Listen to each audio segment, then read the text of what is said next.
Hello मित्रों, नमस्कार। मैं DPR आपका इस यूट्यूब चैनल में बहुत बहुत स्वागत करता हूं फ्रेंड्स। तो मित्रों, आज हम यहां पर बहुत ही भयंकर बीमारी की बात करने वाले हैं जिसका नाम है IBS, irritable bowel syndrome. Irritable bowel syndrome. Irritable शब्द से आप लोग समझ गए होंगे चिड़चिड़ापन, मतलब कभी पेट सही होगा, कभी बेकार हो जाएगा, कभी लूज मोशन हो जाएंगे, कभी बहुत ही मल टाइट हो जाएगा, कभी पेट में दर्द होगा, कभी जलन होगी, कभी नींद आएगी, कभी नहीं आएगी, कभी बहुत अच्छा फील करेंगे, कभी बहुत बेकार फील करेंगे। मतलब एक जीवन में अस्थिरता, एक जब ये बीमारी हो जाती है तो ऐसा लगता है कि बस सब कुछ बेकार है, गुस्सा चिड़चिड़ापन आता है। और मैं कहूँगा कि ये जो बीमारी होती है वो कहीं ना कहीं गुस्सा, चिड़चिड़ापन, चिंता, क्रोध, अस्त व्यस्त जीवन होने से ही होती है। महसूस किया है मैंने इसे, फील, अनुभव। मित्रों, जब बीमार हो जाते हैं ना तो वो पल जो होता है वो सबसे ज़्यादा दुखी पल होता है जीवन का, सबसे ज़्यादा व्यथित, दुखित करने वाला वो पल होता है जब हम बीमार हो जाते हैं। और फिर तब कोई साथ देने वाला न हो, उस समय पर साथ देने वाला कोई न हो तो और ज़्यादा हमारे पास दुख जो होता है वो बढ़ जाता है, चिंता बढ़ जाती है, घबराहट बढ़ जाती है कि अब क्या होगा। मित्रों, ये कोई ऐसा रोग नहीं होता है कि ये एक साथ आ जाता है, ये बहुत धीरे धीरे आता है और बहुत धीरे धीरे ही जाता है। वैसे तो मैं जीवन में बहुत ही व्यवस्थित हूँ, प्लानिंग के साथ रहता हूँ, बहुत ही परहेज करने वाला व्यक्ति हूँ। कब क्या खाना है मैं बहुत ही उचित समाधान तरीके से खाता हूँ।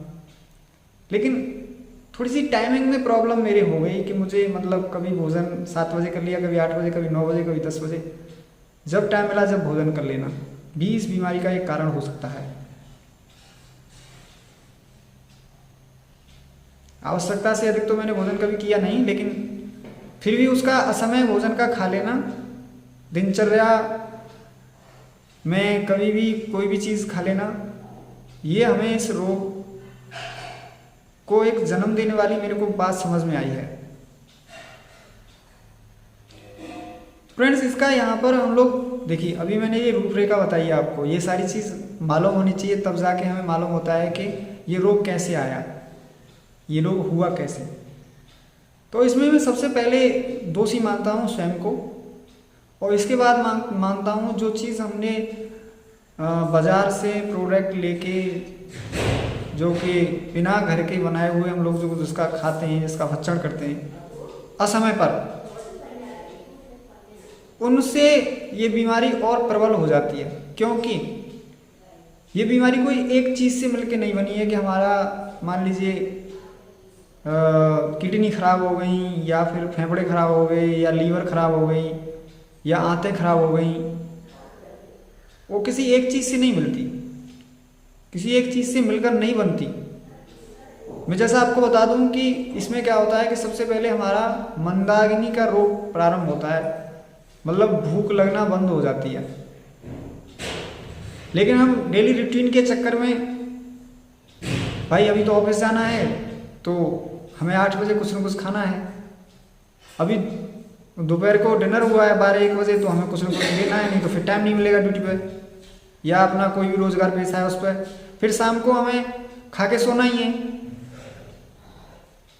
तो मतलब मंदाग्नि है, भूख लग नहीं रही है, लेकिन अपने नेम के चक्कर में, अपना ड्यूटी के चक्कर में, अपना एक शेड्यूल के चक्कर में हम खा रहे हैं। भूख न लगने पर खाना, तो भूख क्यों न लगी? क्योंकि हमारा कहीं ना कहीं लीवर खराब हो गया। भागवती जी ने बहुत अच्छी बात कही है कि अगर तुम रोगों से बचना चाहते हो तो अपने शरीर को जान लो और भोजन को पहचान लो। शरीर को जान लो और भोजन को पहचान लो तो कोई भी व्यक्ति कभी बीमार नहीं हो सकता। जिसने शरीर को जान लिया कि मेरे अंदर पित्त बढ़ा हुआ है, कफ बढ़ा हुआ है या बात बढ़ी हुई है, और मेरी जो परेशानी चल रही है वो लीवर से संबंधित है या किडनी से संबंधित है या फेफड़ों से संबंधित है, अगर इतना सा जान लिया तो कोई व्यक्ति स्वस्थ रह सकता है। चरक ऋषि के शिष्य भागवत जी महाराज ने इसके बारे में बहुत बड़ा व्याख्यान दिया है। कभी समय मिलेगा तो विस्तार से इनके बारे में हम बात करेंगे।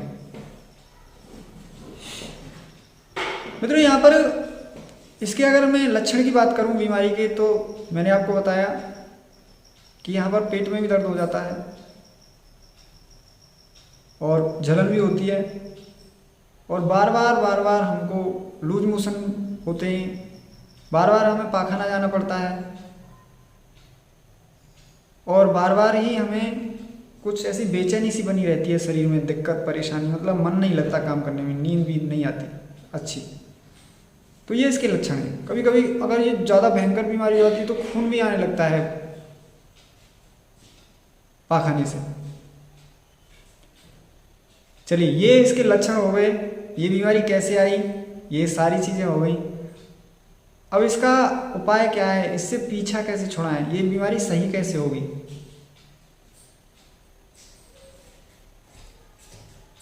तो मित्रों, उसके लिए जैसे कि हम लोग आपको बता दें कि अभी जो हम जिस औषधि की बात कर रहे हैं, चर्चा कर रहे हैं, उसका नाम है धनिया। तो इस रोग के लिए धनिया रामबाण दवा है। उसका प्रयोग कैसे करना है ये मैं आपको बता देता हूँ। उसके लिए आप क्या करेंगे कि 100 ग्राम धनिया लेके आएंगे, साबुत, पिसा हुआ नहीं, मिलावट आती है। उसको घर आके पीस लेंगे। 100 ग्राम बेल का गूदा लाएंगे और उसका भी चूरन घर आके बना लेंगे, या फिर ओरिजिनल आपको मिल जाए पंसारी से तो वहाँ से भी आप पिसा लेके आ सकते हैं। 100 ग्राम धनिया पाउडर, 100 ग्राम आपको क्या लाना है, बेल का गूदा, और 100 ग्राम लानी है आपको सौंफ बिना पिसी, और इन तीनों को पीस लेना है जैसे आप चाहें, जिस तरीके से। जब उसका पाउडर बन जाए तो मित्रों उसमें करना क्या है कि भोजन करने के बाद ही तुरंत आधा कप गर्म पानी से उसको आधा चम्मच लेना है, सुबह, दोपहर और शाम।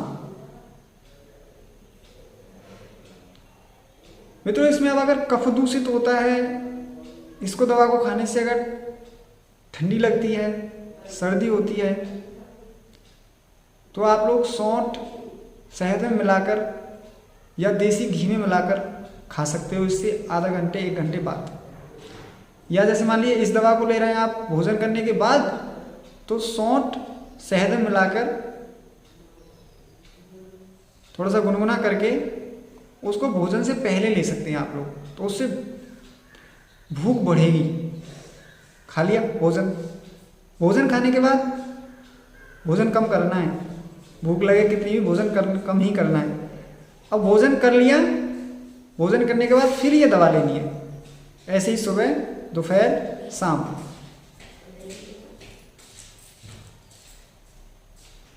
इसका एक बिलवादी चूर्ण भी आता है, बिलवादी पंसारी से ले लें आप।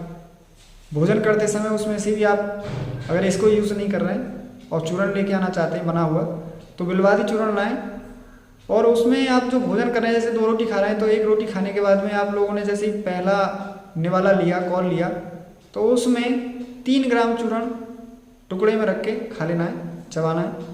फिर ऊपर से आधा कप गर्म पानी पी लेना है, फिर उसके बाद भोजन करना है।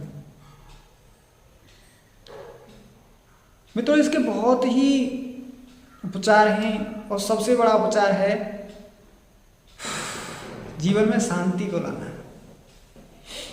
ये आज जो पूरा सारा टेंशन है ना, ये जो बिजनेस वगैरह, जॉब वगैरह, ये सब कुछ, इसको थोड़ा सा कूल डाउन करना, रिलैक्स, परमेश्वर का नाम सुमरन। जब शांति की बात आती है ना, तो परमेश्वर की बात जरूर आनी चाहिए, क्योंकि ये जो है ना, ये दोनों से रिलेटेड है। जब आप परमेश्वर का नाम लोगे तभी शांति आएगी, तभी हम टेंशन से मुक्त होंगे। तो परमेश्वर का स्मरण करना है, टेंशनों से दूर रहना है, और ये दवा करनी है। मुझे उम्मीद नहीं, पूरा विश्वास है कि ये बीमारी चली जाएगी बहुत लंबे समय में। और ऐसा नहीं है कि आपने इस बीमारी को भगा दिया, चली गई, और फिर आप लोग वो गलत चीज़, उल्टी चीज़, सारी वस्तुएं खाने लग जाएं, समोसे वगैरह, गोलगप्पे वगैरह, और मिर्च वगैरह, मसाले वगैरह, वो पूरा सब कुछ आप दोबारा से खाने लग जाएं। फिर ये आएगी नहीं, फिर आ जाएगी, क्योंकि ये जाने वाली बीमारी नहीं है। आप सोच रहे हैं कि आप पूर्ण रूप से स्वस्थ हो गए, ये पूर्ण रूप से स्वस्थ होने का मतलब नहीं होता है इसमें। अगर आप पूर्ण रूप से स्वस्थ होना चाहते हैं तो अपनी दिनचर्या बढ़िया रखिए। इन सारी चीज़ों से, बाजारू चीज़ें, बेकार चीज़ें, जो अभक्ष्य चीज़ें हैं, मैदा की चीज़ें, मिठाई की चीज़ें, इन सब से दूर हट जाइए। दूध को पीना बंद कर दीजिए, तो देखेंगे क्या, इस बीमारी से हम दूर रहेंगे। लेकिन जैसे ही इन चीज़ों के पास जाएंगे तो इस बीमारी के पास चले जाएंगे। तो मित्रों, वीडियो कैसी लगी ज़रूर बताएं, और इस दवा को करने के बाद क्या असर हुआ वो रिप्लाई ज़रूर दें, जिससे कि मुझे एक सपोर्ट मिले, हौसला अफजाई हो कि मैं जो दवा बता रहा हूँ वो काम कर रही है, उससे समाज में सेवा हो रही है। वीडियो को शेयर ज़रूर करें, क्यों मित्रों, जो बीमारी का दुख है ना, वो उसको पता होता है जिसको ये बीमारी हो जाती है। सुनने वाले, देखने वाले तो बहुत सारे होते हैं, और इस वीडियो को भी वही देख रहा है जिसको ये परेशानी है। तो दूसरे की परेशानी अपनी इस परेशानी समझो, और इस वीडियो को एक बार ज़रूर शेयर करें। मैं आपसे ऐसी एक महत्वपूर्ण दवा धनिये से संबंधित लेके आता हूँ। तब तक के लिए जय हिंद, जय भारत, स्वस्थ रहें, मस्त रहें। एक तू सच्चा।